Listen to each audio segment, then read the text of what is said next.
Abre o microfone, né, Roberto?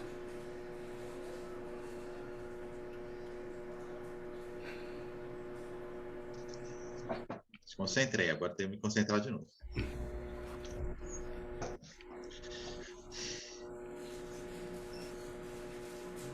Neste momento, reunidos mais uma vez, prestes a iniciarmos o estudo de a Gênese, levamos nossos pensamentos a Deus, nosso Pai, a Jesus, nosso Mestre, e nos bons espíritos, agradecendo pela oportunidade, que nos auxiliem, nos inspirem nesse momento de estudo, a fim de que tenhamos a condição necessária para absorvermos esses ensinamentos, para aprofundarmos nosso entendimento acerca da doutrina e também tenhamos, assim, a condição de utilizarmos esses conhecimentos na nossa evolução e daqueles que estão junto conosco no nosso dia a dia. Mais uma vez, agradecemos por esta oportunidade. Assim seja. Que assim seja. Nós paramos na chegada de Elias, né? A gente tem transparência, não tem, Ju? Não, né? Não te mandei? É, você mandou, agora que eu lembrei. Abri aqui a transparência, desculpa. Não, Ju.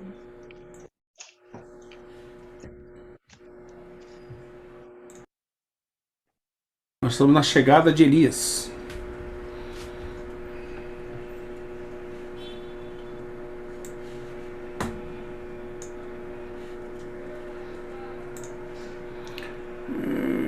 Predições conforme o Espiritismo.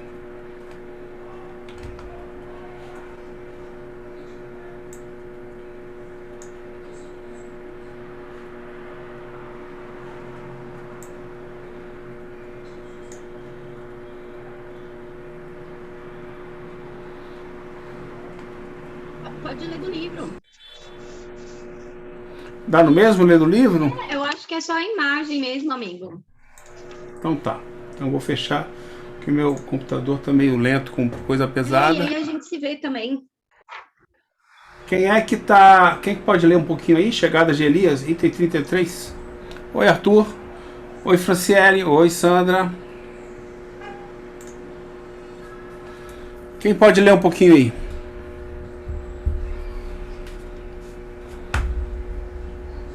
Eu vou ler então. Vou ler um pouquinho e depois alguém assume. Chegada de Elias, né? Então seus discípulos lhe indagaram: por que, pois, os escribas disseram que é preciso que Elias venha primeiro? Mas Jesus respondeu-lhes: é verdade que Elias deva vir e que restabelecerá todas as coisas. Mas eu vos declaro que Elias já veio e nem o conheceram, mas trataram-no como lhes aprouve. É assim que farão morrer o Filho do Homem.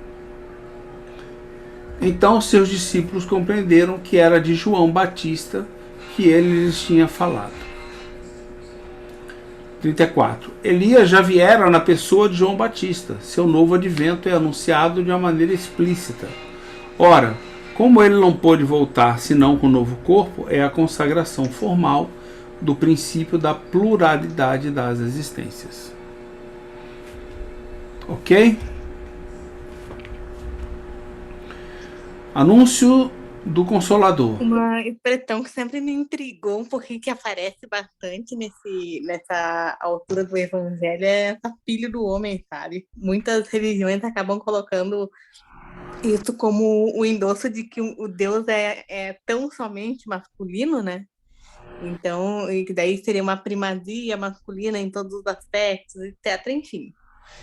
Mas se a gente for parar para estudar um pouquinho sobre a cultura semita, a gente vê que filho de, independente de qual seja o que venha depois, é uma expressão que se usava desde aquela época para indicar procedência.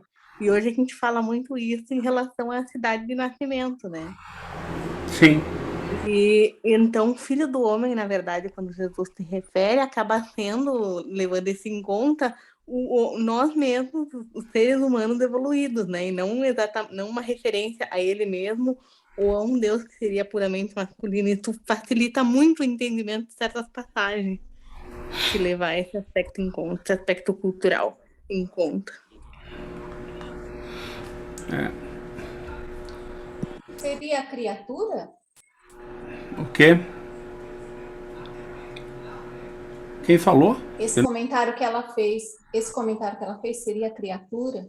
Como criatura? Quando fala o filho do homem, seria a criatura. É porque Deus é o criador. Esse filho do homem seria o homem, o ser humano modificado, né? Entendeu? Porque pelo que eu li sobre semitismo, naquela época a expressão filho de se usava como procedência. Então, por exemplo, quando as pessoas casavam, os amigos do noivo iam ajudar ele a se preparar, se dizia que esses amigos eram filhos da câmara nupcial, sabe? Eram procedentes de lá para ajudarem o noivo a se preparar para aquele momento de transição. Era uma expressão, entendeu? Não era exatamente. Por outras fontes, dá para dizer que esse filho de é o homem evoluído. É uma extensão de referência, de onde vem, do que são. Isso. Né? Bom, vamos lá. Anúncio do Consolador. Se vós me amais, guardais meus mandamentos, e eu rezarei a meu Pai, e ele vos enviará outro Consolador, a fim de que demore eternamente convosco. O Espírito Verdade, que este mundo não pode receber, porque nunca o vê. Mas por vós o conheceis, porque permanecerá convosco e estará em vós. Mas o Consolador, que é o Espírito Santo, que meu Pai enviará em meu nome, ensinar-vos a todas as coisas, e fareis recordar de tudo o que eu vos tenho dito. 36. Todavia, digo-vos a verdade, é-vos útil que eu me vá, porque se eu nunca for, o Consolador não virá a vós. Mas eu me vou, e vô-lo enviarei. E quando ele vier, convencerá o mundo no que toca ao pecado, à justiça e ao julgamento. No tocante ao pecado, porque não acreditaram em mim.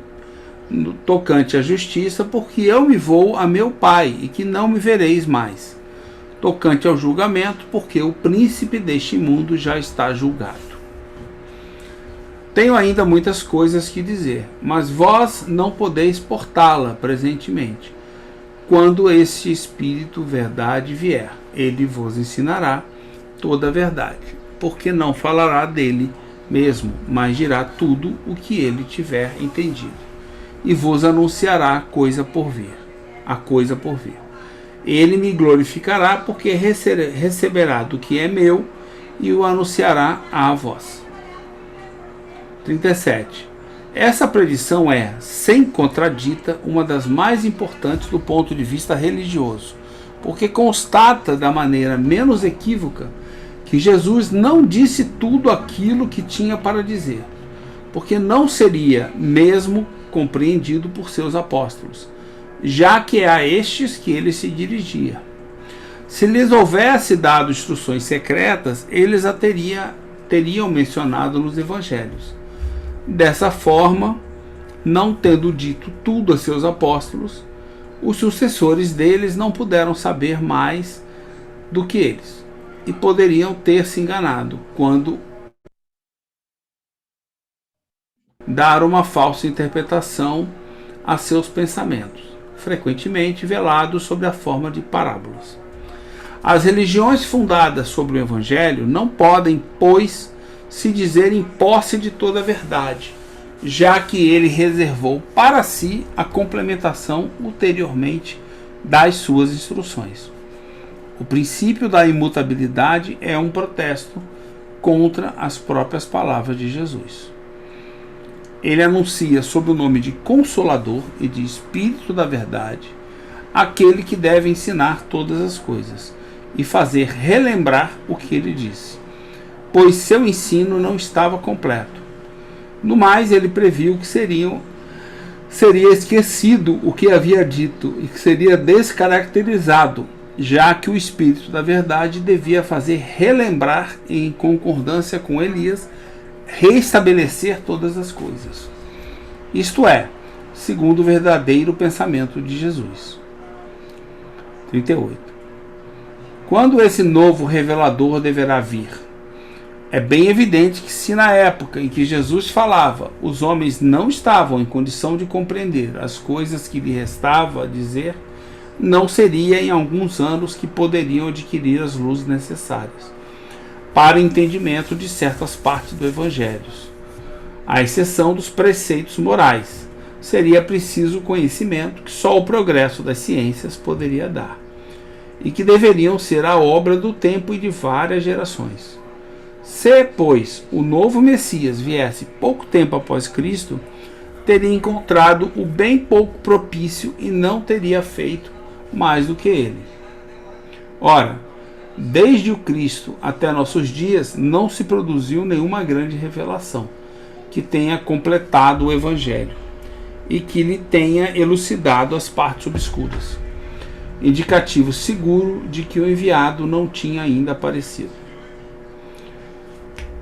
Vamos acabar de ler? A gente comenta, né? Qual deve ser esse enviado? Jesus dizendo: rogarei a meu Pai e ele vos enviará outro Consolador.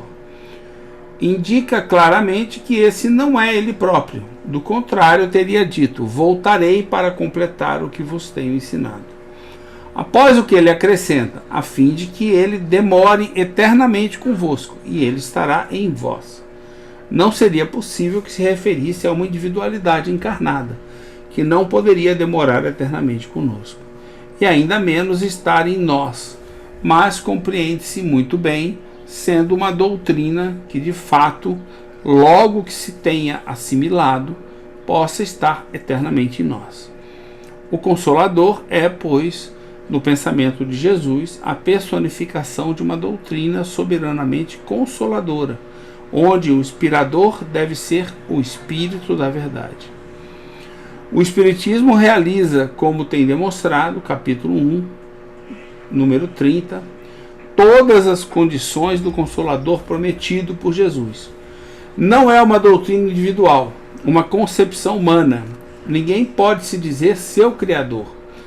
É o produto do ensinamento coletivo dos Espíritos, aos quais preside o Espírito da Verdade.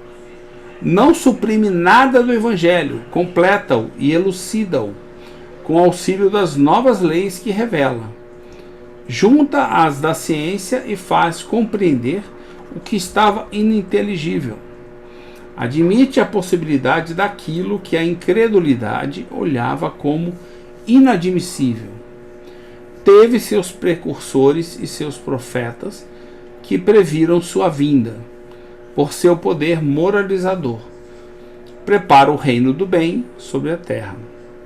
A doutrina de Moisés, incompleta, ficou circunscrita ao povo judeu. A de Jesus, mais completa, espalhou-se sobre toda a terra pelo cristianismo, mas não converteu todo mundo. O Espiritismo, mais completo, ainda tendo raízes em todas as crenças, converterá a humanidade. Tem uma notinha aqui, né? Todas as doutrinas filosóficas e religiosas levam o nome da individualidade fundadora. Se diz o mosaísmo, o cristianismo, o maometismo, o budismo, o cartesianismo, o fuerismo, o sansimonismo, etc. O termo espiritismo, ao contrário, não se refere a nenhuma personalidade. Encerra uma ideia geral que indica, ao mesmo tempo, o caráter e a fonte múltipla da doutrina. Isso é uma nota de Allan Kardec, né? Seguindo. O Cristo, dizendo a seus apóstolos: um outro virá mais tarde, que vos ensinará o que não pude vos dizer agora. Proclamava por isso mesmo a necessidade da reencarnação. Como aqueles homens poderiam aproveitar o ensinamento mais completo que deveria ser dado posteriormente? Como estariam eles mais aptos a compreendê-lo se não deviam reviver? Jesus teria dito uma inconsequência se os homens futuros devessem, conforme a doutrina vulgar, serem homens novos, almas saídas do nada em seu nascimento. Admite, ao contrário, que os apóstolos e os homens do seu tempo tenham vivido depois, que vivam ainda atualmente, e a promessa de Jesus se encontra justificada. Suas inteligências desenvolvidas em contato com o progresso social podem admitir agora o que não poderiam. Sem a reencarnação, a promessa de Jesus teria sido ilusória. Se dissessem que essa promessa foi realizada no dia de Pentecostes, pela descida do Espírito Santo, resplandecia que o Espírito Santo as inspirou, que pôde abrir sua inteligência, desenvolver neles as aptidões medianímicas que deveriam facilitar sua missão, mas não teriam aprendido nada além do que já houvesse ensinado Jesus, porque não se encontra nenhum traço de um ensino especial. O Espírito Santo não tem, pois, realizado o que Jesus anunciou sobre o Consolador. De outro modo, os apóstolos teriam elucidado, durante suas existências, tudo o que ficou obscuro no Evangelho até agora, e cuja interpretação contraditória deu lugar às inúmeras seitas que dividem o cristianismo desde o primeiro século. Ok? Algum comentário? Nós estamos falando sobre o anúncio do Consolador. Alguém tem alguma dúvida aí que o Consolador não é o Geraldinho? Alguém em particular aí? Não, não é, né? Isso. Bom garoto, bom garoto. Não é o Geraldinho. Então, né?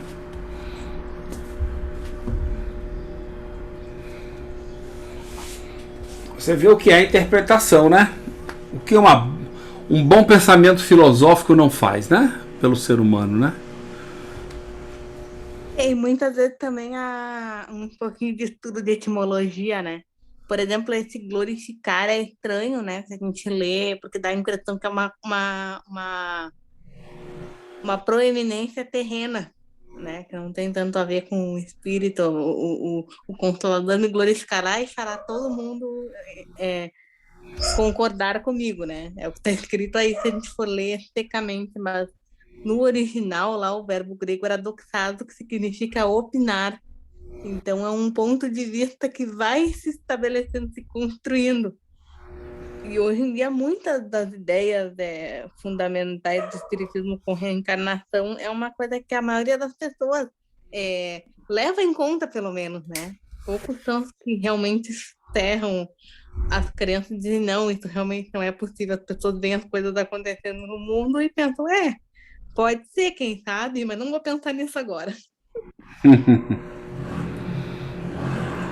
Eu acho interessante aqui também esse parágrafo, fala assim: admite, ao contrário, que os apóstolos e os homens de seu tempo tenham vivido depois, que vivam ainda atualmente, e a promessa de Jesus se encontra justificada. Suas inteligências, desenvolvidas em contato com o progresso social, podem admitir agora o que não poderiam. Então, a reencarnação, né? Cada vez que esses homens, né, que tiveram contato com as palavras de Jesus, reencarnou, e junto com o progresso social da época, então, com o espiritismo, muito se entende, né? Levando em consideração a reencarnação. Isso. Parece também que entre os judeus da época o conceito de reencarnação era aceito, né? Era algo assim que fazia parte até do ensinamento religioso deles, né? Tem uma passagem, eu não vou lembrar agora qual é que está pesquisada, mas que Jesus fica fora dos limites de uma cidade, pede que os apóstolos vão até lá pesquisar sobre a figura dele. Aí os apóstolos retornam dizendo, olha, uns dizem que você é um dos profetas, outros dizem que você é o Elias, Jeremias, né, então. Aí vem aquela ideia de que já eram desencarnados essas figuras, então o Cristo seria a reencarnação deles. Então, uma ideia assim, bem patente na época dos judeus, né? É que depois a própria Igreja Católica foi desmistificando, no mau sentido isso, né? Foi tirando essa ideia da reencarnação. Não, a ideia da reencarnação tem data para sair da Igreja Católica, sabe disso, né? Os concílios lá que eram feitos, né? Século XII. Tem data, tem concílio, Tem dia, pessoa que tirou É. a ideia da reencarnação. Também, sendo bem remunerado, mal não faz, né? Eu também tiro. Se quiser que eu tire do espiritismo, é só me pagar bem que eu tiro. Entendeu? O Arthur não deixou. Tá bom, Arthur. Eu vou cobrar, mas não vou deixar você saber. Hein? E uma outra questão também que meu espírita gosta muito desse tipo de polêmica é que se o espírito da verdade, o espírito de verdade teria sido Jesus, né? Tem até Isso aí hoje em dia, pra gente deve ser bem divertido, né? Esse apego a querer saber quem foi. Fico imaginando quando o Mick Jagger morrer, entendeu? E ele baixar aqui e dizer alguma coisa sobre o espiritismo. Vai ser uma beleza. Eu mesmo, Mick Jagger disse, pronto, resolveu o meu problema todo. O que ele falar tá resolvido. Personalidades. São personalidades que a gente idolatra, né? Idolatria. Né? Tem outro trecho aqui também, ele coloca. Jesus não disse tudo aquilo que tinha para dizer, porque não seria mesmo compreendido por seus apóstolos, já que é a estes que ele se dirigia. Então, assim, Jesus, ele estava convivendo ali com os apóstolos, ele se dirigia a ele, né? E eram ideias, né? As ideias que Jesus estava trazendo, a doutrina dele. Como Sócrates, vamos dizer assim, né? Sócrates, ele trouxe as ideias dele e Jesus, ele veio trazer a dele. E aí fala, já que é a estes que ele estava se dirigindo. Se lhes houvesse dado instruções secretas, eles a teriam mencionado nos evangelhos. Dessa forma, não tendo dito tudo, os seus apóstolos, os sucessores deles, não poderiam saber mais do que eles. E poderiam ter se enganado quanto ao sentido de suas palavras, dar uma falsa interpretação a seus pensamentos.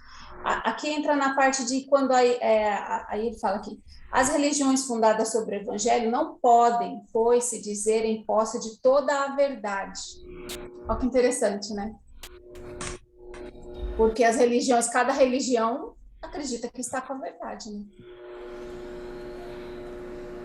Não, e a gente sabe disso com o estudo da Gênese, né? Lá no começo a gente estudou que como se forma o Espiritismo, com a evolução da inteligência, da ciência, da filosofia. Foi isso que foi devagarzinho permitindo a nós ter novas compreensões e ser e aí sim faz sentido essa ajuda que na época de Cristo ia ser jogada fora, né? Porque eles não teriam como compreender. Na medida que o homem foi evoluindo, foi começando a ter mais descobertas. Ponto final, entendeu? E assim continua sendo, né? Assim continua sendo até hoje, né? A gente continua aprendendo e evoluindo, Então, isso aí no capítulo 1 já disse. O que me chamou a atenção é esse item 42, né, que vai desbancar completamente a história, né, dos Pentecostes, né? Quando ele diz aqui, o Espírito Santo não apresentou nada de especial. E se a gente avaliar, realmente não apresenta mesmo não, né? Então fica aquela coisa sem pé nem cabeça, né? Que só com o esclarecimento que Kardec traz, que realmente vai esclarecer melhor as nossas mentes. Bem, isso aí. Essa questão que a Rô falou, né, que Kardec já coloca lá no começo, né, essa predição é a mais importante do ponto de vista religioso, porque a religião, elas colocam como absoluta, infalível e imutável, Então, se o próprio Cristo está dizendo que ele não disse tudo, qualquer religião que se coloque como absolutista, infalível e detentora da verdade, ela já está perpassando, né, pelas questões da própria afirmação do Cristo. E aí, quando Kardec vai colocar ali no item 39, né, qual deve ser esse enviado? É uma individualidade? Aí ele coloca que não, porque o próprio fundamento que o Espiritismo traz é você crer pela compreensão. Então, é o que ele está falando aqui, né? As pessoas, ou essas novas ideias só vão estar em nós quando elas forem o quê? Assimiladas, compreendidas, porque aí podem ser praticadas. E isso é o estabelecimento do reino do bem. Porque a gente não tem que crer pelo princípio da fé cega. No meu entendimento, é isso que ele está trabalhando, em especial aqui. Né? Está fazendo um questionamento sobre as ideias religiosas, a infabilidade, a colocação como uma verdade absoluta. E aí ele está trazendo essa questão. Você só, vamos colocar assim, só vai seguir quando você compreender, porque senão você está agindo cegamente, você nem está fazendo uso das suas faculdades como alma. Você obedece. É a fé cega e a obediência passiva. Né? E a gente não pode se fundamentar nisso. Mas aquelas inteligências, aqueles espíritos na época de Jesus, ainda não tinham essa autonomia, nem o desenvolvimento das ciências para esclarecer muitas coisas, que aqui Kardec está colocando. Era necessário um avanço da ciência. A ciência, ela traz um avanço intelectual, mas não necessariamente moral. Então, a humanidade precisou passar por esse desenvolvimento da inteligência para depois poder compreender as questões morais. É isso aí, eu acho que é isso aí, Juliana. Foi no ponto. E continuamos, né? Precisando nos desenvolver. Eu nos dois sentidos, intelectualmente. A gente estava falando, foi ontem, Ju. E aí eu comecei a lembrar até de uma obra que eu já li, até eu dei pro meu filho quando ele fez 15 anos de idade, que é aquela do Stephen Hawking, né? Universo numa Casca de Nós, já viu? É um livro lindo, inclusive tem um deles que é todo ilustrado, que eu dei pro Gustavo na época, foi assim. E lá ele fala daquela questão do espaço-tempo, né? Que a gente não usa esse conceito. É um conceito que a gente tem dificuldade de usar. Mas tempo e espaço não são medidas isoladas, eles trabalham juntos. E aí quando você começa a compreender isso, você acha a resposta para muita coisa que a gente fala no Espiritismo. Lembra a parte de ontem que o pessoal começou a falar de que onde fica o lá, né? Lembra que a gente falou ontem? Não, eu vou lá, e o lá é aqui. Aí alguém falou de multi-universo, multidimensão, espaço-tempo. Basicamente é isso, entendeu? E aí eu lembro daquelas historinhas, né? Que se você... dois irmãos gêmeos, se você coloca um no foguete, ele vai até um planeta distante, na velocidade da luz e volta, o irmão que ficou na Terra envelheceu e ele não. Cientificamente seria isso. Ou seja, o tempo passa de maneira diferente para as pessoas em relação ao espaço, entendeu? E que uma pessoa que atravesse o universo num buraco negro, por exemplo, também sofre de maneira diferente.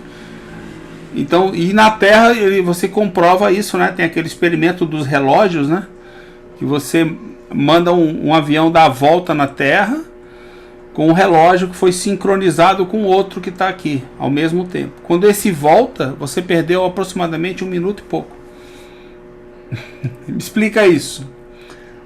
Ou seja, o relógio que estava no avião, ele volta, tem uma direção que você vai, né? Eu acho que é de leste para oeste. Você cruza a Terra. Ele volta 1 minuto e meio atrasado do que o que ficou parado no aeroporto.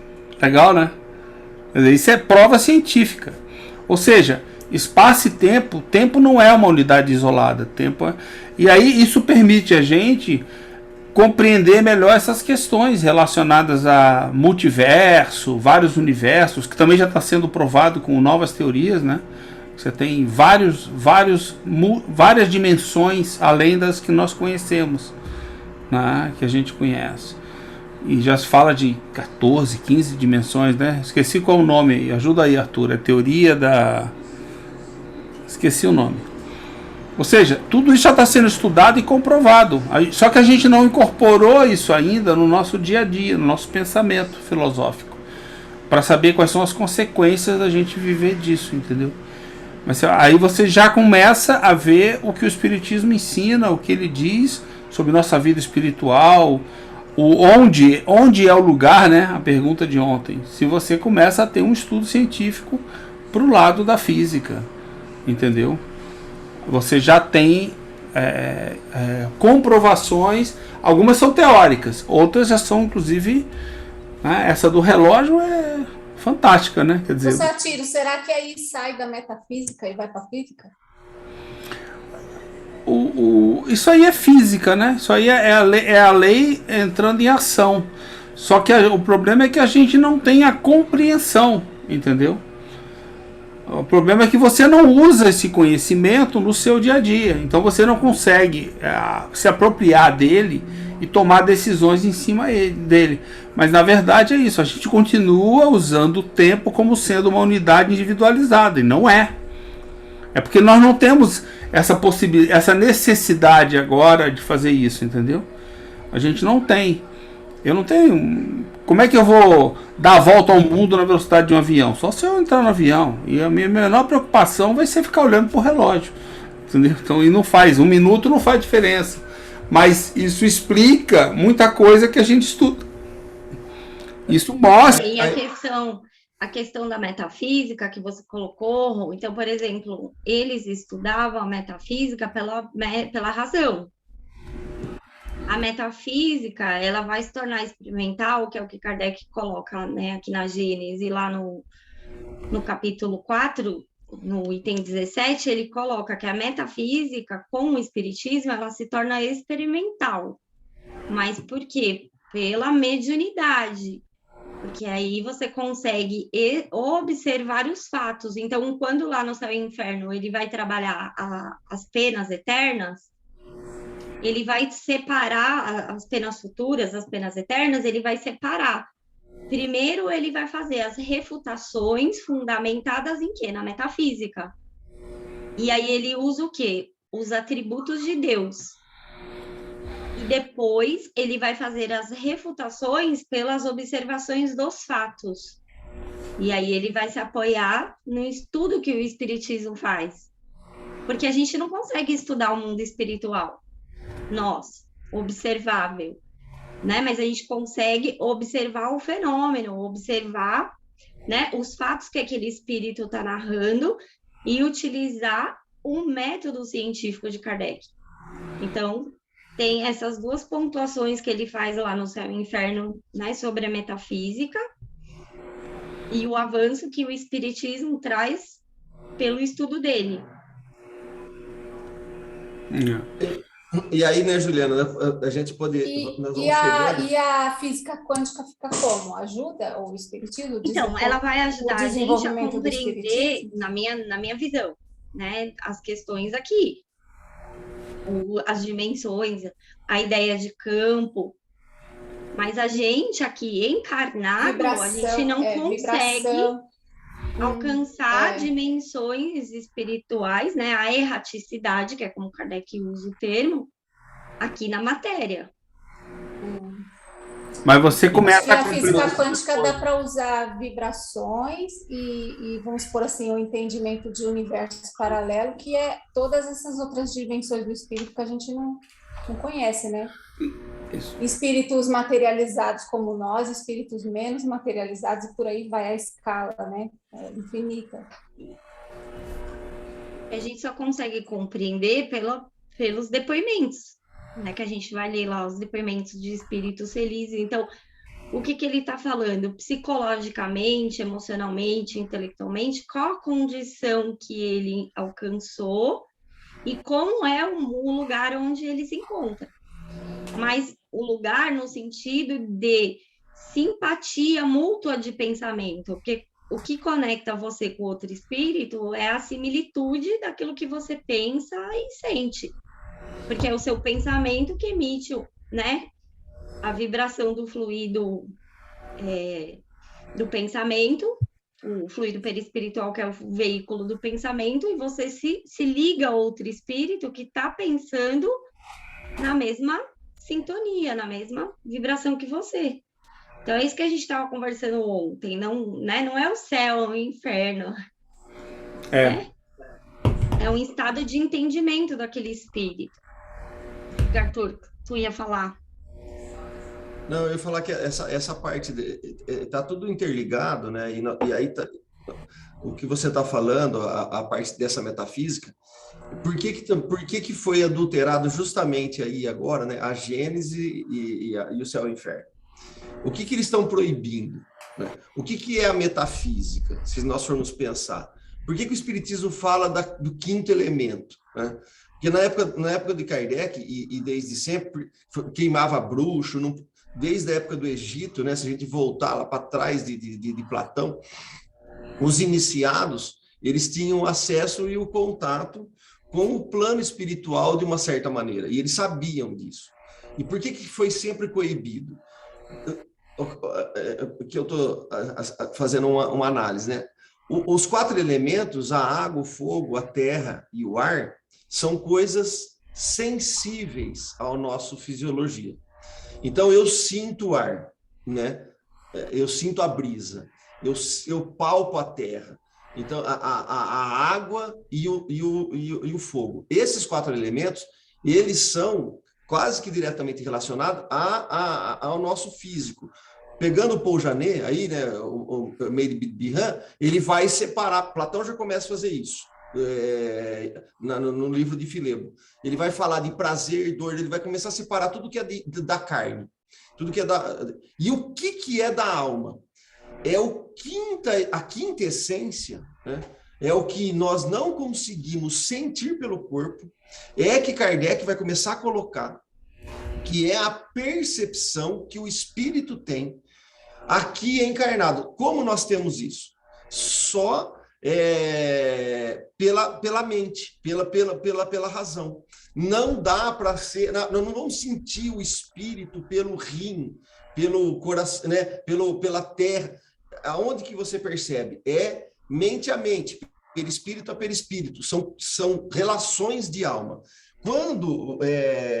E isso tudo, o que derrubaram? A possibilidade da reencarnação. Porque quando você mata a reencarnação, você mata a possibilidade de contato com o plano espiritual. Quando lá Moisés, eles vão lá, vamos proibir a conversa com além-túmulo. Utilizava-se no Egito rituais mais dos 4 elementos. Eles não estavam desenvolvendo para a razão, para o desenvolvimento intelectual, desenvolvimento da alma. Quando o anúncio do Consolador ele vai falar assim, olha, agora o Consolador ele vos enviará outro Consolador a fim de que demore eternamente convosco. Isso é muito profundo, porque não tem personalismo, né? Como o Satiro estava brincando lá, é o Geraldinho, por exemplo, nada contra a dimensão do Chico, mas o Geraldinho traz um Chico na envergadura maior que Jesus, ou a gente quer trazer Jesus como uma coisa inconcebível. Quando a gente está idolatrando, e aí o movimento espírita vem também fazendo isso do Bezerra de Menezes, com o Emmanuel, com isso, com aquilo, a gente vai jogando uma coisa que parece que não estamos entendendo, porque o Consolador prometido demorando eternamente conosco é o seguinte: todos nós temos agora contato permanente e eterno com o nosso anjo da guarda, com os familiares que partiram, um acesso, se eu desenvolver, mesmo que eu não tenha os olhos de ver, o ouvido de ver o Deus propriamente dito, eu tenho qualidades e atributos da alma que eu consigo me guiar de maneira certa e errada, né, do bem e do mal, agora nós estamos falando, que está diretamente relacionado com a felicidade e infelicidade, porque até então a felicidade e infelicidade eram coisas dos 4 elementos, né? Se eu ganhar na loto, eu vou ser feliz, e uma série de coisas. Quando você extrapola para o lado de cá, é a guerra hoje em dia, é o que nós vemos. Qual que é o movimento global? Destruir a família, destruir a alma, destruir os valores de Deus. Isso ainda está em curso e é um planejamento para implantar o materialismo. Por quê? Porque aí, que é o que a Juliana estava falando, não é fora da igreja não tem salvação, porque você tem o personalismo. Quando aquela igreja se detém a dona da verdade, se você não acatar ela, todo mundo está condenado. Agora eles destroem a igreja, você tem o cientificismo. Olha, fora da ciência não tem salvação. Só que a ciência é recortada pelos interesses financeiros de um grupo pequenininho. E qual ciência nós estamos falando? Então, é um debate muito grande. Mas o que está velado por trás de tudo isso? É não ter acesso à reencarnação, que é a chegada de Elias, não ter acesso à nossa concepção de alma e o desenvolvimento, que só se vai dar com pela razão, como a Juliana estava colocando, mas com o contato dos espíritos que podem realmente nos auxiliar. Porque nós podemos perceber pelo cérebro, né, através do perispírito, mas para varrer e mergulhar encarnado, eu só consigo fazer com um processo investigativo, né, Juliana? Por isso que o Kardec fala, com a doutrina dos espíritos, né? Não é nós, não é do Geraldinho, não é do Chico, não é do Emmanuel, é dos espíritos, né? Ela ganha um horizonte, ele até faz um paralelo bonito, olha, como o microscópico abriu os infinitesimais, o espiritismo, através da mediunidade, vai abrir a porta, né? Então, isso é muito bonito, que aí nós vamos despersonalizando, não tem a ver com personalismo, não tem a ver com religião, isso não tem nada a ver, né? Na verdade, isso estoura tudo isso. E por isso que o espiritismo é combatido. E cada vez mais que quiserem colocar o espiritismo como religião, é uma maneira também de destruir o espiritismo, porque você cai numa outra alçada que perde a finalidade. Então, e o Consolador Prometido aqui, que eu vejo, ele é bem isso, né? Então, nós temos aqui o processo da reencarnação, tem vários livros, né? Vários posicionamentos na Bíblia, da onde que encontra a reencarnação estabelecida e inserida na Bíblia, se bem souberem, né? Tem vários livros já sobre isso. E o Consolador, o Espírito de Verdade, né? O Satiro brincou. O Espírito de Verdade, todos nós temos acesso, desde que a gente queira buscar, pode ser o nosso anjo da guarda, pode ser um familiar que vai nos orientar, né? Qualquer agora, nós estamos abertos às lições e inspirações, qualquer inspirações aqui, que resvale no diálogo socrático, né? Sócrates era legal, porque é a mesma metodologia de Sócrates, né? O Emmanuel Dutra acho que falou disso. O mesmo diálogo é a metodologia que Kardec está usando. Ele vai dialogando, se ler lá o Instinto, por exemplo, desse livro, o capítulo Instinto, ele joga 5, 6 hipóteses, e ele não fecha o assunto. O que ele está falando? Olha, nós chegamos até aqui. Estará reservado ao futuro, quando a inteligência e a ciência evoluir, trazer novos horizontes, novas perspectivas. O que ele está tratando é a origem do instinto, aqui, né, no capítulo 3. Então, qual é o entendimento que ele deixa? A origem do instinto será aquela que estiver mais de acordo com a justiça divina. Então, percebe a importância da metafísica e da fundamentação, quando a gente for interpretar qualquer coisa, em usar os atributos de Deus, porque ele coloca isso no céu e inferno. Quando a gente faz, ele usa essa frase, quando a gente vai fazer uma refutação, ela tem que ter um ponto de partida. E este ponto de partida que nós apoiamos são os atributos de Deus. E os atributos de Deus são estudados pela razão dentro do estudo da metafísica. E aí eles têm, né, a diferenciação dos métodos. E é legal, né, Juliana? Só completando assim, mas continua aí. E ele usa 2 métodos, os caracteres da doutrina espírita, que é o capítulo 1, e depois ele vai usar as características, né, o que a gente entende dos atributos divinos. Ele vai trabalhando sempre com esses 2 balizas para poder não se perder nas conjecturas, né, no que ele está traçando de caminho. E ali no capítulo 1, lá no item 54 e no 53, ele começa a falar sobre isso e vai até os 55. Ele fala que nem homens, nem os espíritos têm autoridade maior que a sua conexão com o conjunto. Todos devem harmonizar-se num laço de solidariedade cooperativa, porque os espíritos cooperam, não competem entre si, né? Eita, nós! E aí é legal, né, Juliana? Porque eles não trazem tudo pronto. Eles Exato. apontam o caminho. E não é assim, ó, o Espírito, o Consolador prometido vai trazer tudo que eu tenho que fazer. Não é? Exato. É nesse item aí. E aí a gente vai percebendo, quando ele fala, né, em vários pontos, eu percebo que ele usa muito a palavra compreender, né? A humanidade está no período de compreensão, de sair dessa fé cega, dessa obediência passiva, porque realmente se torna uma disputa. Quem tem razão? Tal espírito? Aquele outro espírito daquele médium? Então, é como se eu faço esse movimento, eu estou buscando uma salvação, e a salvação está na palavra que aquele espírito está trazendo. E aqui, Kardec coloca a salvação está no próprio indivíduo, como? No processo evolutivo dele, progressivo, dentro da lei de progresso, através da compreensão que esse espírito vai adquirindo do quê? Das leis.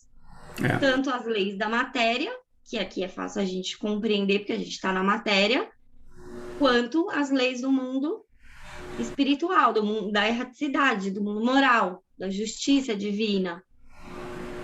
Tem essa compreensão, a gente cai no dogma.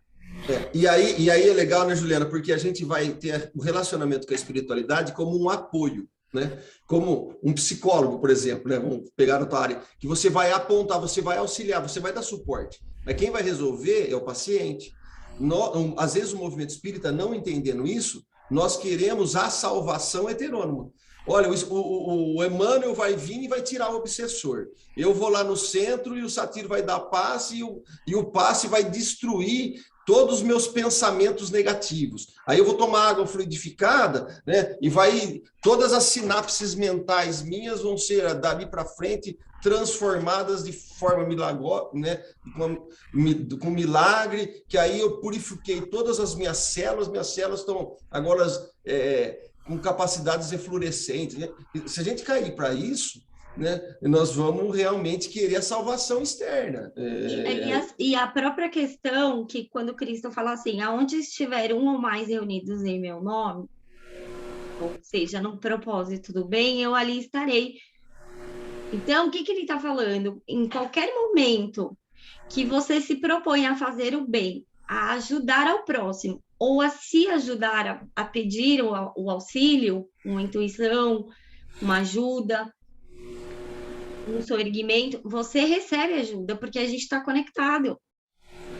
Se a sua filha, né, chega e fala, pai, me ajuda, você não vai ajudar? É que o problema não é você receber ajuda, não é que a gente não recebe nenhuma. O problema é que você quer que as coisas aconteçam só porque você recebeu ajuda. Aí não acontece. Aí é outra coisa. Aí você aí tem... é milagre. Aí é milagre, depois literalmente milagre, coisa que não existe. Aí não existe. Não existe. O que a gente está pensando é nessa conexão e nesse laço de solidariedade que existe entre toda a família humana. Sim. Porque quando o Espiritismo vem trazer esse entendimento, não existe raças, existe uma família, a família humana. É isso mesmo. E aí Kardec faz uma pergunta na Gênese, lá na uranografia. O que resta saber é se os seres são solidários uns com os outros. Porque esse é o fechamento da Gênese. Mas esse é o nosso... Ele faz essa pergunta. Somos E solidários? essa é a metafísica, né, Júlia? Essa é a metafísica. Exatamente. Essa E se é a a gente pensar na física quântica, a ideia de campo, aonde vai a dimensão do campo? Mas vamos ficar só, né? Não voltar no espiritismo. Se a gente pensar no que ele está falando, no fechamento do capítulo, a questão da solidariedade, a pedra angular do novo mundo, que é a fraternidade, como que isso nasce em nós?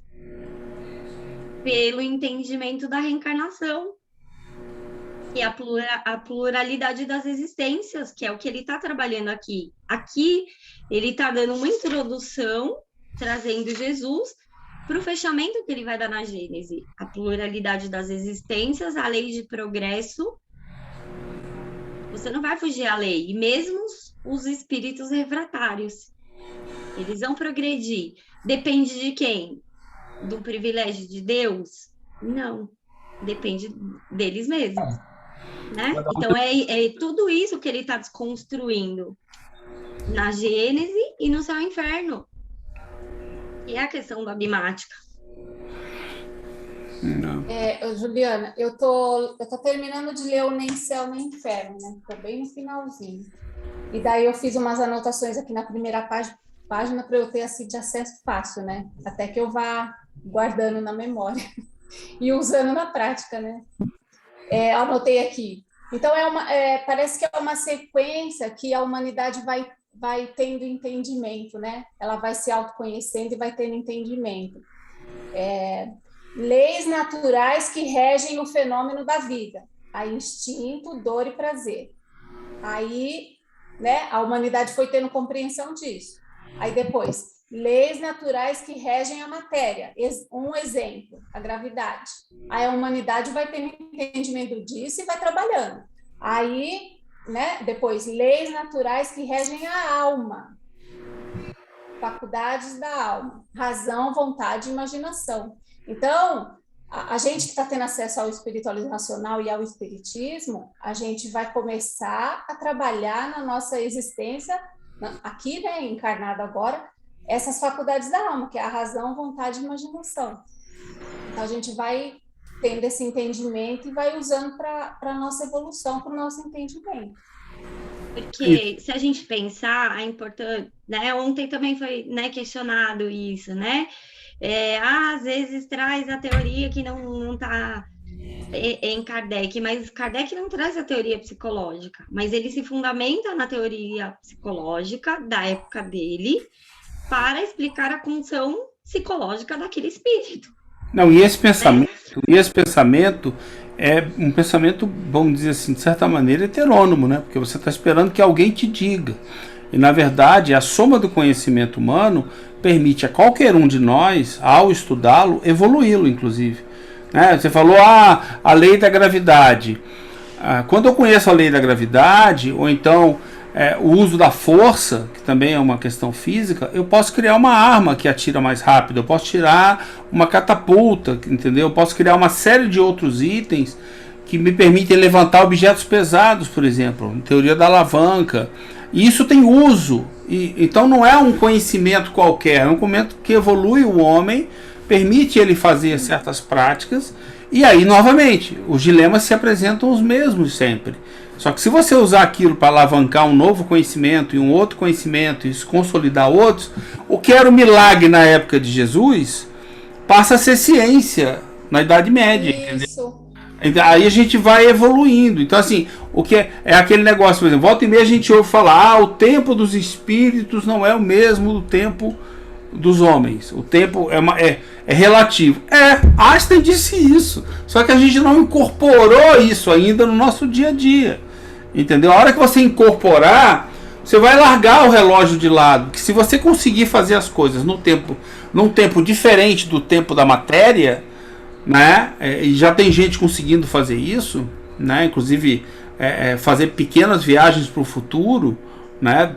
Aparecer daqui a alguns segundos na frente. você começa a compreender como tudo é relativo. Assim, e você começa a mudar a sua maneira de agir. E de compreender coisas que você não entendia antes. Como é que tal coisa era possível? É assim que é possível tal coisa. Então tal coisa E a imaginação, né? E a faculdade da alma, imaginação. Pois é, não, isso aí colabora. Nos leva à frente do nosso tempo. Pois é, isso aí leva à frente do nosso tempo. Isso aí são nossas capacidades que estão ligadas na razão, imaginação, tudo isso daí. Então a gente precisa, no nosso aprendizado individual. Mas aí alguém, quando todo mundo descobre, obviamente, começa a ser mais fácil de você ser incorporado na sociedade. E você começa a viver, a ter mais tempo. Por exemplo, nós temos hoje muito mais tempo para poder pensar, refletir, entendeu? Do que tínhamos antigamente. Tem mais conhecimento, tem mais acesso à informação. Não tem como você dizer que isso não acelera o crescimento do homem. Acelera, entendeu? Agora, isso não garante a evolução moral, mas o conhecimento está mudando. As descobertas são infinitas. Então, tem muita coisa ainda. E isso impacta a nossa evolução como ser humano. É a mesma noção que foi dada por Jesus aqui, né? Não adianta Jesus chegar lá na idade 2000 anos atrás e querer dizer tudo. Os caras não têm condição de entender. Assim como não adianta hoje eles querem dizer o que falta, que é muita coisa. A gente não tem condição de entender. Eles já disseram e nós não entendemos, entendeu? Como é que eu vou saber se eles não disseram? Eles já disseram e nós não entendemos. Então não adianta, a gente não tem compreensão ainda. Agora, na medida que a gente vai evoluindo, você começa a compreender as coisas. Eu vejo muito dessa maneira, entendeu? Disso aí, você começa a perceber e quando você menos espera, você incorporou isso na sua maneira de viver, de agir, de fazer as coisas. Aí você está na ação, percebe? Você está usando aquilo e está obtendo frutos, obtendo retorno, compreendendo melhor quando você usa. Hoje a gente não consegue nem usar certas teorias.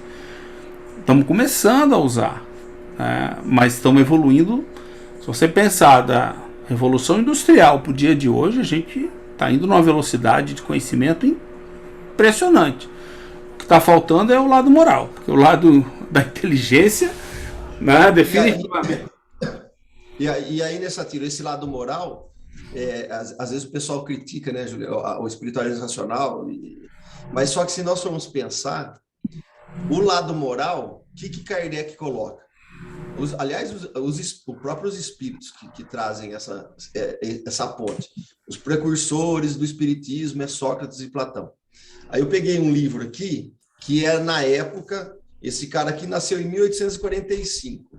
Ele vai escrever aqui, ó. Sócrates, o fundador das ciências morais, né? Da ciência moral. Quem estava estudando isso na época de Kardec? A ciência moral. É só o espiritualismo racional. Aí, por que é importante, às vezes, a gente estudar o espiritualismo racional? Porque eles vão apontar, através da razão, como é que nós vamos... através de vários exemplos, o instinto, vai falar como que nós vamos usar para bem, usando a inteligência, o comportamento, para escolher entre o bem e o mal. Então, embora Kardec não foi explícito da falar do espiritualismo racional, mas ele toca isso, porque ele fala assim, toda a defesa do espiritualismo racional é a defesa do espiritismo, porque o espiritismo é seu desenvolvimento. E aí a gente vai pegar que os precursores... Por que é o Sócrates e Platão? Sócrates é antes, mais ou menos 500 anos antes de Jesus. O que Jesus vem trazer? O início da ciência moral. O que era Moisés? É só sensações. Os 4 elementos. São 613, se eu não estou enganado aqui, 613 regras de conduta e de comportamento, fora o decálogo, como que teria que se comportar o grupo lá, as 12 tribos que Moisés controlava por moral heterônoma, 613 regras. O que Jesus vem falar? Agora vocês já estão em condição de se guiar por outra coisa. E Sócrates começou, vamos refutar isso, nós temos condição, através do raciocínio, das potencialidades da alma. Ele começa, aí Jesus vai jogar isso, e o Espiritismo vem completar isso. E por que o Consolador prometido que nós estamos discutindo aqui, ele vai ficar eternamente conosco? Porque agora esse atributo, essa potencialidade, ela é mais perceptível e nós vamos conseguindo ter esse contato de aprendizado, porque nós temos um tutor, um orientador, nós à disposição de graça, que na verdade, na maioria das vezes, a gente não usa, né? Mas, eu quero... Arthur, e uma vez compreendendo essas coisas, a gente não dá para voltar para trás, né? Então, o Consolador prometido vai estar eternamente contigo. Não dá pra voltar. Mas você percebe por isso que a guerra hoje é o bem contra o mal. Que mal? O que é o mal? O mal é o bem só para mim. Se eu quero o bem só para mim, na minha religião, no meu cientificismo, no meu grupinho, eu não ponho o pressentimento, o outro não pertence. Então, eu proporciono o mal na vida do outro. A finalidade era o bem só para mim, né? Então, se eu matar metade da humanidade, a humanidade está destruindo o planeta, tudo justifica. Então, se a gente vem com essas teorias, né, que eu quero só o bem só para minha filha, então eu justifica roubar, é o materialismo 100%, né? Então, aí você vê a metafísica, ela vai, né, trazer as 3 faculdades, o estudo, né? A verdade, o bem e o belo. A verdade é o entendimento. O bem é a vontade. O entendimento no sentido da razão, né? De um ser racional. A vontade, o objetivo da vontade é o bem. O objetivo do entendimento é a busca da verdade. E a gente tem essa busca dentro de nós. E no final, e o último, que é a imaginação, o fim dela é o belo. Então, eles vão trazer a verdade, o bem e o belo. E aí é a passagem da psicologia para a metafísica, porque a psicologia vai estudar o quê? Os fatos do espírito humano, o ser humano real. E a metafísica vai estudar o ideal. E quem é a referência de ideal? Deus. Nos seus atributos. Porque eles usam, um dos mecanismos é a negação. E aí, por isso que Jesus fala, sedes bons como meu Pai que está no céu é bom. A bondade é referência, né, Juliana? Não é ele, é Deus. Por que me chamar de bom? Eu não sou bom. Ele até fica meio assim, né? Ele dá um choque, né? Porque a referência é o Criador, né? É interessante isso. É bem Mas isso. é um processo, né, que a gente vai compreendendo e entendendo, porque a psicologia hoje, ela não trata da questão sobre Deus, mas não um Deus religioso, e sim um Deus metafísico, porque as crenças religiosas, elas são instrumentos de sofrimento. Quantas pessoas não sofrem porque estão ali naquele jugo de acreditar que ele é um pecador, que Deus está castigando, que ele precisa ficar ali passivo, submisso. Kardec vai trabalhar isso no Céu e Inferno. Mas a psicologia hoje não trabalha, não desconstrói isso. Porque é laico, você não vai trabalhar a questão religiosa. Mas a psicologia do século XIX, ela sim estudava e trazia o entendimento metafísico de Deus, e não o entendimento religioso, dogmático. Aí é a grande questão, porque a psicologia não trabalha as questões da alma. Tá, você vai trabalhar o pensamento, as instâncias psíquicas, mas e as questões que mais afligem o ser humano? Que são as questões, às vezes, fundamentadas no material, necessidades materiais, a morte, né, que é uma questão que traz um desequilíbrio psíquico, e entre tantas outras. Ô, Juliana, os espiritualistas racionais que estudavam, né, que acabou que chegou à conclusão do espiritualismo racional, é isso, né? Era uma ciência. Não entendi, Rô. Os espiritualistas racionais que chegaram à conclusão do espiritualismo racional. Isso. É Sim. isso? Então, assim, vamos supor a nossa psicologia. É uma partir de escola, é uma Freud ciência. E a partir de Jung. Né? A nossa psicologia de hoje, a partir de Freud, a partir de Jung. E o que a gente tem assim de avalanche de terapeutas que acabam trazendo, que têm ideias espiritualistas, terapeutas, né? Terapeutas, então, mas eles aí consideram a religião da pessoa, a crença que ela tem. Não, mas aí... Então, assim, eu acho que é só questão dentro da gente do consultório, tanto no raciocínio. Dentro do consultório, por exemplo, dá, né? você não vai dialogar e trabalhar com o paciente sobre Deus, sobre a religião dele, entendeu? Porque é laico. Você não vai. Tudo bem, o paciente pode falar de alguma questão, mas você, como psicólogo, você não vai trabalhar a desconstrução daquela crença, porque uma das únicas abordagens que trabalha com a desconstrução da crença é a TCC, que é a parte cognitiva comportamental, que a sua cognição vai influenciar na sua emoção, que vai interferir no seu comportamento. Se você não pode trabalhar com aquele indivíduo, a crença que ele tem estruturada sobre Deus, como que você vai desconstruir esse entendimento? E a psicologia, por exemplo, no Brasil, ela é muito psicanalista, e Freud era totalmente materialista, tanto que ele vai trabalhar com os dois opostos, pulsão de vida e pulsão de morte. E aí, quando você vai para a faculdade, quem você vai estudar? Ele fica nos instintos, dor e prazer, o Freud, não é? Hã? O Freud, ele fica nos instintos, dor e prazer. Exatamente, né? Pulsão de vida e pulsão de morte. E quando você está na faculdade, o que se estuda? Na parte filosófica, Sócrates e Platão. Qual é a única aproximação da alma imaterial que você tem? É assim, Platão falando, a alma... Eles usam aquela frase, o corpo é a prisão da alma. Só. Mas tá, e o que é a alma? Porque se a psique estuda a alma, o que é a alma? É uma individualidade?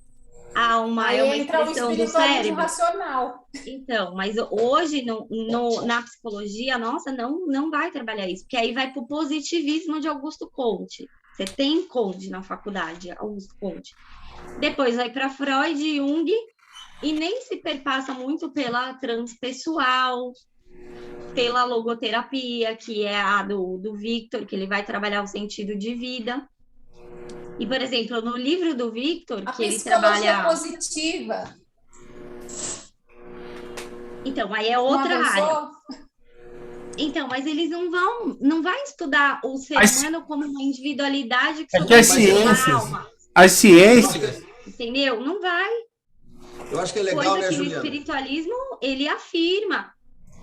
Aliás, ele traz refutações ao materialismo, provando que a alma é material e não material. Mas aí é legal. É legal, né, Juliana? Porque, assim, dentro das correntes psicológicas, você tem várias correntes. O espiritualismo racional, nós não podemos categorizar ele assim. Ele é uma terceira opção que nós só tínhamos. O materialismo, né, 100%, e o dogmatismo religioso. De todas as religiões, todas. Né, abordada ali na onde Kardec estava inserido, ali na França. O que o espiritualismo vai trazer? Ele vai trazer uma nova base, um novo conceito. Ele não vai ficar segmentando, né? Como Freud. Aí nós já estamos quebrando, está quebrando muito. O espiritualismo racional, ele não é essa visão, né, Juliana? Se eu estiver errado, você me corrige. Mas ele não tem essa opção. Ele é justamente assim, olha, você, o ser humano, e você tem as suas características fisiológicas, você tem as suas potencialidades enquanto alma, Deus é metafísico, e a partir desse conhecimento, construa a tua vida mais ligada ao bem, ao belo, né? Que é esses atributos. Por isso que o espiritismo, quando ele vem se embasar, ele não é religião. Ele vem com essa proposta de base intelectual, filosófica e moral, para que que o muçulmano pudesse pegar esses conceitos e seguir a vida dele. E não fragmentar, e os muçulmanos chegam lá agora, não, vamos fazer o espiritualismo muçulmano, não, né, como se fosse um Freud, um Jung, não, aí a gente começa a pôr o personalismo de volta. Exatamente. Que é o que Kardec está brigando aqui nesse último item, Porque- né? Mas, olha, não tem personalismo, né? O fechamento que ele vai dar na Gênese não é Deus, alma e o futuro. Deus dentro dos seus atributos, que é o segundo capítulo que a gente estudou. A alma é uma individualidade que sobrevive. E aí, o futuro. Qual é o futuro da alma? O destino da alma é a felicidade. Quando que ela vai alcançar? Vai depender dela? Não depende de Deus, dos espíritos, de ninguém. Eles, né, estão vindo trazer um entendimento que a morte não existe, que você é uma individualidade que sobrevive, que Deus te criou não numa perfeição absoluta, e sim simples e ignorantes, com a capacidade de desenvolvimento das suas faculdades. Em que tudo que você conquista, você não perde, porque você não retrocede, você evolui na lei do progresso. E aí é esse fechamento que ele vai dar, porque isso faz um link com o que ele trabalhou lá no Céu e Inferno, né? Sobre as penas futuras, porque as penas futuras é tudo que ele está desconstruindo do entendimento dogmático e do entendimento materialista, que no futuro é o nada, ou o futuro é o céu ou o inferno, que é o futuro da alma para o espiritismo.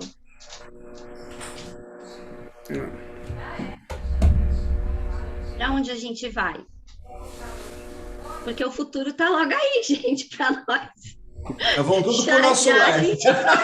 Tudo pro nosso lar. Já tô com vários bônus hora no EPT. Já tem um caderninho. Eu nunca quis ir pro nosso Eu tô lar. anotando as horas que eu aguento a Juliana e o Arthur, entendeu? E principalmente o Geraldinho. Rapaz, terceiro caderninho já em menos de um ano. É muita bônus hora aí. Eu vou comprar uma mansão lá, com bônus hora. Mas assim, eu não sei.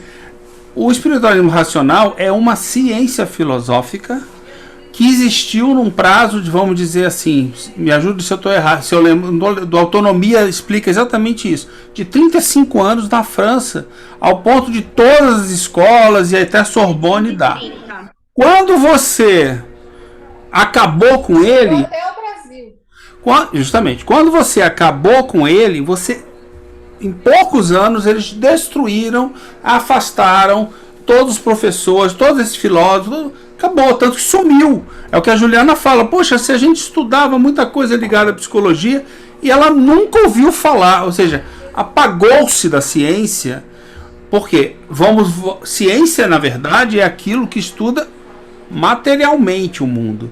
Aí você apagou toda a parte espiritual do mundo, metafísica, ficou só com material. Ponto final, entendeu? Nossa, É o materialista, sabe? Você vê, dentro da psicologia, o Jung, às vezes, ele é considerado como um místico pelos psicanalistas, porque ele escreve o livro sobre Jó. E no livro dele, que ele vai falar sobre memórias, sonhos e reflexões, ele fala sobre Deus. Não preciso, né? Eu sei que Deus existe. Não, e as pessoas, quando Einstein faz É um aquelas... rompimento. Quando Einstein, até o Stephen Hawking, fazem aquelas observações, né, com o estudo deles, de que Deus está lá, as pessoas falam isso porque é popular, mas os cientistas acham isso horroroso, entendeu? Como é que o cara vai me dizer sobre Deus? Qual a prova que ele tem? É uma teoria que não faz sentido. Tem outras. Aí acabou, morreu. Aí ninguém fala mais no assunto. Ninguém dá sequência, pelo menos até o momento. Não tem ninguém que dá sequência ao que eles falaram, entendeu? Eles apontaram hipóteses e caminhos que poderiam levar os estudos da ciência, da física, para outros lugares. Da astronomia. Não? Mas não é do nosso interesse. Tem uma barreira, falando em psicologia, assim, para tentar a aceitação dessas ideias de Deus, de reencarnação e de comunicabilidade com o mundo espiritual, passa por maturidade psicológica também de cada pessoa em si e do coletivo. Porque, veja bem, como é que eu vou manter preconceito se eu tenho reencarnação? Mas você vê que seria né? fácil. Aí como é que eu vou manter predominância política? Mas assim, você tocou num ponto que é válido. É que você tem interesse pelo seguinte: é muito mais fácil você manter o controle sobre as massas. Claro. Você E, assim, não como é que eu tiver esse vou manter elemento. a comunicabilidade com os espíritos? Como é que eu vou manter Se você destruir Deus, se todo mundo faz por si?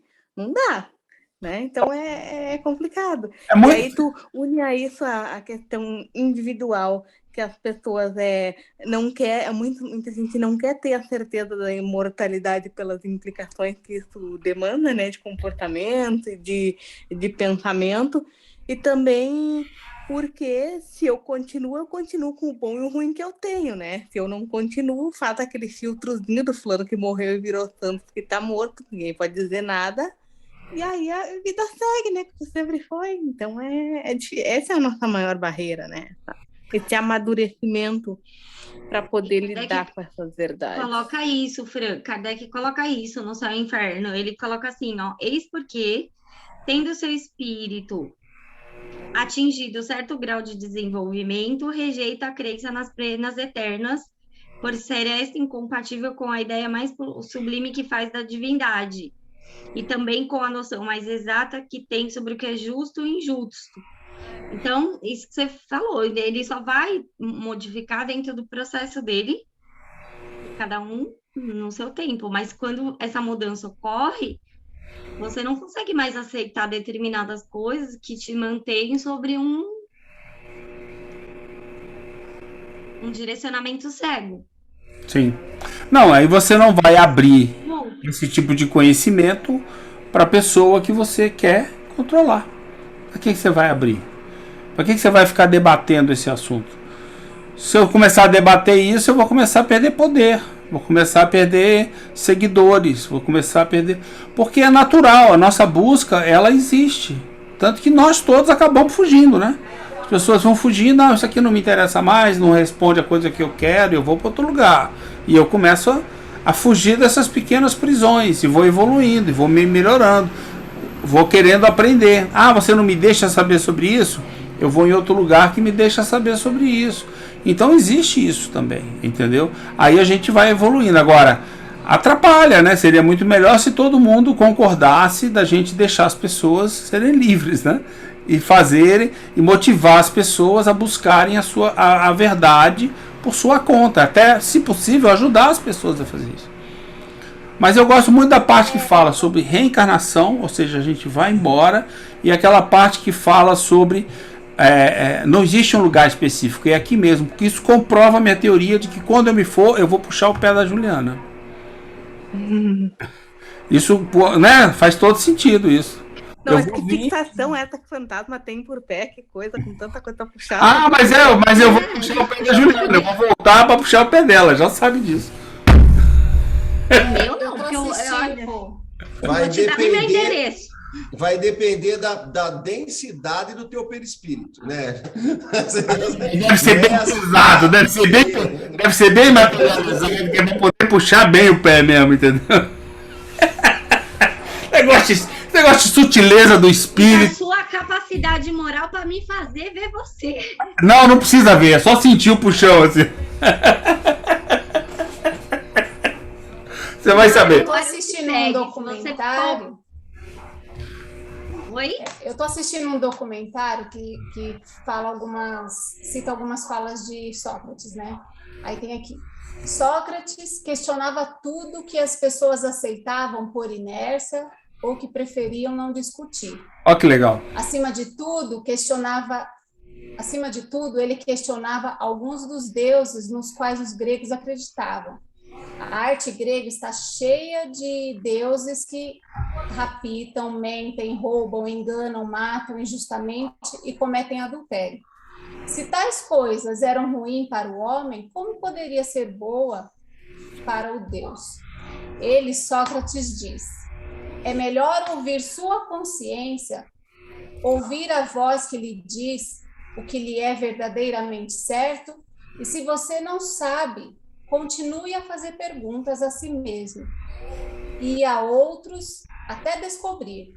Este é o método de pensamento livre. E aí ele morreu por causa disso. Quem manda ficar ensinando os outros... Aí a gente vai estudando, a gente vai unindo os pontos, né? É legal isso. Que documentário é esse? Eu até pensei de postar lá no Espiritismo Pará. Posta para mim, eu me interesso, eu mesmo. Então manda para mim, por favor. Aqui, são 10 mil anos. Você sabe... São 10 mil anos de evolução. Acho que eu já ouvi falar. Onde é que você achou esse documentário? Eu digitei no YouTube porque eu quero saber mais sobre o iluminismo. Aí veio esse documentário. Mas é tão interessante isso aí que você colocou, Rosário. O Paulo Henrique, ele tinha falado do Giovanni Reale, né? Eu tenho um livro aqui, ó. Platão, vou para cá aqui, ó. Giovanni Reale. Aí o que ele vai falar aqui, lá na página 100 e pouco? Ele vai falar assim, que o Platão, ele vai, que aí Sócrates é a mesma coisa, né? Ele vai falar da causa primeira. Então, essa causa, porque na mitologia, lá tinha vários deuses, vários e vários deuses. E quando ele estava dialogando, ele estava querendo saber qual que, até era uma briga, porque acima de tudo isso, desses deuses, né? Ele colocava um deus maior, uma causa primeira. E isso também foi um dos motivos que levou ele a tomar a cicuta lá, porque era uma brigaiada, né? E esse negócio da causa primeira, ele vai falar, ele vai começar olha que legal, ele vai começar a falar dos caracteres da causa primeira. Não pode, olha o que ele vai falar. Nós que somos criaturas desse Criador, né? Eu vou falar numa outra linguagem, mas estou traduzindo. Nós não podemos ter o mal, porque se essa causa primeira é o bem, se eu fizer alguma coisa errada, eu faço por ignorância e não por maldade. Você começa a ler com as noções do Espiritismo, voltar nessas obras, eu falo assim, nossa, é impressionante. Como é que escreve Giovanni Reale? É 2 N's, né? 2 N's. Giovanni, tá, Reale, tá. Essa obra que você tá falando aí, ela é boa para começar por ela? Puta, essa aqui é grande, viu? Essa aqui ela tem 600 folhas. Ela para uma nova... Esse cara, porque Platão, dentro das correntes materialistas, né, que a Juliana deu testemunho aqui, eles não falam de Platão.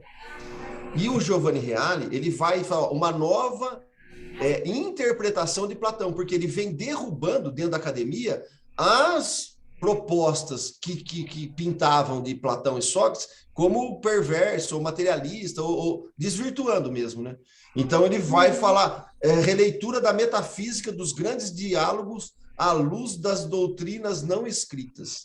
E o Giovanni Reale, ele tem um peso grande nessa guinada de voltar isso aqui no Brasil. Arthur, se eu não me engano, acho que foi o Paulo que deu a entender isso, que muitos dos nossos cientistas, pensadores, eles tinham um viés espiritualista.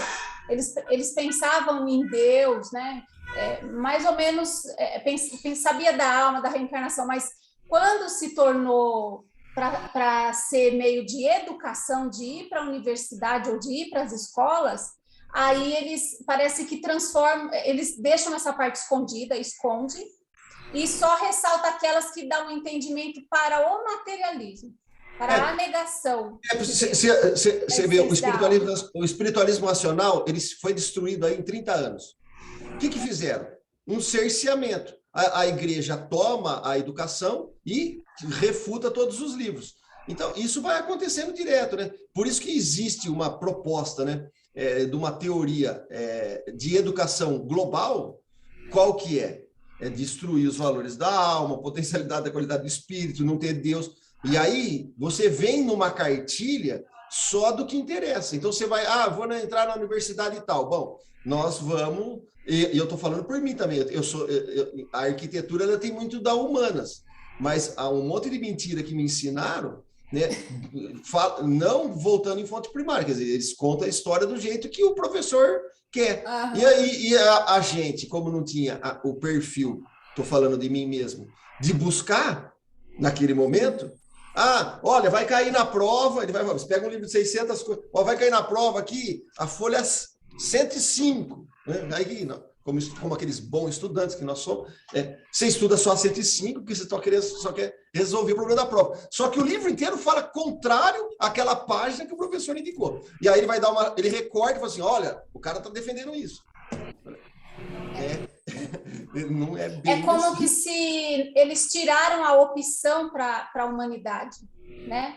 Eles tiraram a nossa opção, porque se tivesse conservado esse conhecimento do espiritualizacional, a gente tem opção, cada um escolhe a sua, né? Uma universidade que Mas percebe, compreende o espiritualizacional e uma Percebe universidade o seguinte, percebe como conhecimento. aí cada um escolhe. Nós vamos desviar do assunto, mas não é o objetivo. Mas assim, você não pode educar, eu não posso educar minha filha no homeschool. Se eu quiser, eu vou arrumar uma briga. Se eu quiser pegar o melhor geólogo, o melhor arquiteto, o melhor engenheiro, o melhor de artes plásticas, e eu educar minha filha, para ela passar e fazer, eu vou ter que arrumar uma briga judicial, porque o MEC tem que regulamentar tudo, tem que ser a literatura. Nós estamos. É isso aí. Mas eu não falo isso. Eu falo que a civilização, por hábito, aprendeu que o poder. Sabe, vocês conhecem aquela máxima de quem detém a informação detém o poder? Não é exatamente isso, mas passa por aí. Então, desde a época de Sócrates, que você falava, não, rapaziada, é o seguinte, você tem que falar com a deusa tal, não sei o que, tá bom. Então você vai ali, leva um dinheirinho e fala com ela, que ela vai te dizer o que você tem que fazer. Os deuses vão te dizer o que fazer. O conhecimento vinha dos deuses naquela época já. E aí foi evoluindo. Os deuses foram mudando de lugar, e de forma, e de jeito. E aí hoje você continua na mesma. Pessoas que detêm o poder e não te ensinam o que você tem que aprender, entendeu? Te ensinar a ler, não quer dizer, tanto que já se sabe. Ler não significa que você é alfabetizado. O conceito de alfabetização é você conseguir interpretar o texto. Se você aplicar o conceito certo, tem milhares de jovens aí fora que não sabem interpretar 2 parágrafos.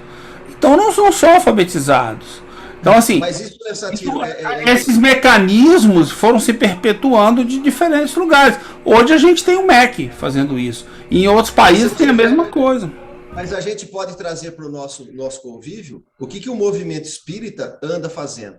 Vamos ficar só na superficialidade do evangelho, porque o que o pessoal quer é uma palavra de consolo, uma água fluidificada e um passe. Oferece a ignorância que tem muita gente que pega fazendo a mesma coisa. Nós cerceamos a literatura, não nos aprofundamos na obra de Kardec e ficamos resolvendo a coisa com passe, água fluidificada e uma palavra dominical. Então, domingo, vai lá, todo mundo fala, não pode aprofundar muito, se fala só um evangelhozinho e a gente cai no mesmo engodo dentro do movimento espírita. E esse modelo de estudo que só uma pessoa fala, né? Fala uma hora 6, 10 pessoas junto, mas só uma fala. É palestra, né? Não, assim não serve, né? Justamente. Mas é isso aí. Não vou seguir adiante hoje com outro tópico, que esse já deu bastante coisa, mas acho que a gente teve uma bela conversa, né? A introdução para esse pedaço daí. O outro é a segunda vinda do Cristo, que nós estamos esperando ansiosamente. Vai dar uma continuidade, né, ao que a gente... Tem um outro documentário também que eu achei, que fala sobre a educação. Pode postar lá no grupo, Satiro? Coloca no link lá. Coloca no grupo de estudo nosso. Uma nova educação. Coloca no grupo de estudo nosso lá, pra gente poder, como referência. Porque são movimentos que vêm de baixo, entendeu? Vem do indivíduo, vem de baixo, não é alguém que decretou que é assim. Vem do movimento das pessoas individuais que resolvem se unir com pessoas que pensam parecido e formar um movimento. Sim. Mas fala bastante coisa do que a gente fala, isso é que eu acho interessante. Porque as pessoas, quando a gente não se tolhe, é a mesma situação nossa em relação ao movimento espírita. A gente não quer destruir o movimento espírita, a gente quer a liberdade para poder estudar o que a gente acredita, sabe que é o original, sabe que é verdade, mas poder aprofundar, entendeu? Então, uma coisa que de vez em quando eu ouço é assim: para que ficar estudando filosofia, espiritualismo racional? Isso não tem nada a ver com o espiritismo. Por quê? Porque as pessoas querem estudar o evangelho. Entendeu? Elas querem ficar estudando o evangelho. E quando a pessoa senta para falar de Kardec, vem falar do evangelho. Aí como eu não quero falar do evangelho, tem coisa mais importante para falar, eu começo a falar das outras coisas. As pessoas não querem. Entendeu? Ah, não, já estudei isso, mas não faz sentido. Isso aí não tem importância. Aí, então, tudo bem. Satiro, e é uma coisa interessante, porque o que nós estamos estudando, né, nesses anos aí, e agora principalmente esse último ano, vai chocando, porque quando a gente vai começando a voltar, eu estou falando aqui por mim, na casa aqui, onde a gente frequenta aqui na cidade, né? E aí pega aquele modelo de que você vai lá e o cara fica palestrando uns assuntos. É um negócio até difícil para o retorno nosso. Eu não dou conta mais. Você vai ficar uma hora lá, o cara falando umas coisas, tipo assim, gente do céu. Terrível. Aí eu vou falar, a culpa da Juliana, a culpa do Roberto.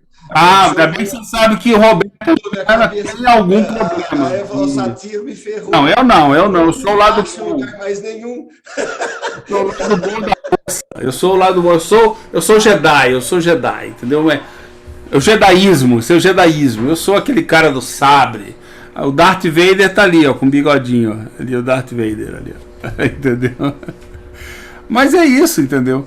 Eu acho que a gente fez boas conexões hoje da ciência espírita, né, com a nossa vida real, e a gente vê os caminhos que estão aí, né, e que esses milagres nós podemos fazer todos os dias. Se a gente seguir o caminho certo, a gente vai fazer milagres também, de entendimento, de tudo mais, né?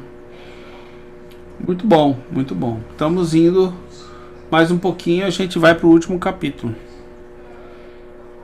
Eu vejo também, Satiro, uma predileção que, na verdade, vem desde a época de Jesus pela leitura de história, sabe? As pessoas gostam muito das historinhas prontas, de coisas que já aconteceu, porque elas, ao mesmo tempo que inspiram, elas também suscitam um certo comodismo, né? Porque daí tu lê aquilo e fica pensando, tá, mas e eu que não tenho uma interferência dessa? O que eu faço? Vou ficar no meu canto aqui esperando as coisas acontecerem, né? Então, tem isso também, né? Eu tenho pavor dos chamados romances espíritas, que eu acho que eles fazem as pessoas generalizarem muito acontecimentos particulares de uma história, e daqui um pouco ninguém mais tem a referência do que é para servir para todo mundo de reflexão e do que aconteceu. Não, eles criam referências mesmo, espíritos que viram referência por causa de romances. Eu falo, meu Deus do céu, entendeu? Mas faz parte. Isso aí é um problema deles, não nosso, né? Cada um de nós sabe o que pode fazer. Cada um escolhe seu caminho, não está errado nem certo. No final, todos nos encontraremos lá. Todos, menos os discípulos de Geraldinho. Esses não irão chegar lá. Esses não chegam lá, entendeu? Em hipótese alguma. Não adianta chorar. Mas você tá falando que tá tendo o estudo lá, é? Eu já não entro faz muito tempo. Eu já não entro lá faz muito tempo. Tenta apresentar um estudo do Geraldinho. Ele manda um estudo aqui sobre metafísica. Aí ele enfia o Geraldinho no meio e manda para mim a ideia. Aí eu falei, mas essas referências bibliográficas aqui, da onde você tirou? Ele, esqueci de botar o nome, Geraldinho. Eu falei, pô, vai lá para AME com a Samira, que lá vai ser bem acolhido. Ele tá louco para trabalhar com a Samira, entendeu? Vamos indicar ele lá, que ele vai trabalhar com a Samira lá, na AME gaúcha. Ai, meu Deus. Mas é fogo, realmente. Aliás, alguém foi na Samira aí? Não, né? Ninguém foi na Samira essa quinta-feira, não, né? Foi? Alguém apareceu lá? Ninguém. Não, no estudo lá do... Você foi? Do céu. Não, quinta não. O Paulo não ia. Eu tava cansado pra Dedéu. Não, quinta eu fui. Não, eu fui. E aproveitou alguma coisa, vocês? Ela teve aquela discussão da semana passada, e aí ela pôs o capítulo 14 para começar a estudar de novo. Do livro da Gênesis. Vamos finalizar Vamos embora. o estudo, daí a gente... Conversa. Vamos lá, pessoal. Uma oração de encerramento aí. Alguém se candidata aí? Meu Deus. Eu. Eu? Quem falou eu? A Laís vai fazer. Isso. Bom, então vamos encerrar esse nosso encontro, né? No intuito de um propósito dos nossos pensamentos e sentimentos, no estudo da doutrina dos Espíritos, para melhor vivermos e convivermos. Vamos agradecer sempre aos Espíritos que estão próximos a nós, né? Que nós possamos aprender juntos e que possamos pôr em prática, né? Tudo que estamos adquirindo de conhecimento. Agradecer a Jesus e a todos os outros Espíritos que vieram antes dele e depois dele, com essas ideias libertadoras. E agradecer a Deus a oportunidade da vida e da existência e da escolha. Assim seja. Que assim seja.